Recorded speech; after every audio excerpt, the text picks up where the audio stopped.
Hey everyone, welcome back to the channel. In today's video, I'm going to show you how to easily download the Cinema app on your Samsung Smart TV. Let's get started. First, grab your remote and press the home button. This will bring up the Samsung Smart Hub on your screen.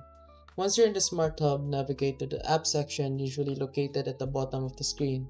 It's where you'll find all the apps you can download. Now on the apps page, you'll see a search icon at the top right corner. Click on it and type in Cinema. The app should appear in the search results. Next, select the Cinema app and press the Install button. It will start downloading, and once it's done, you'll see the app on your home screen. Finally, go back to your home screen and find the Cinema app and press Open to launch it. Now you can enjoy your favorite movies and shows right from your TV.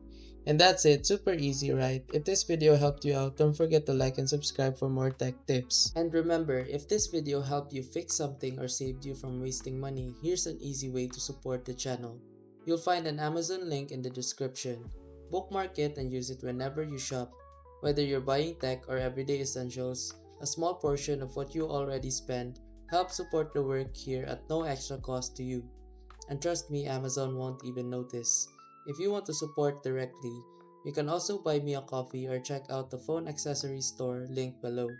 Totally optional. That's it. Thanks for the support. Stay sharp and I'll see you in the next video.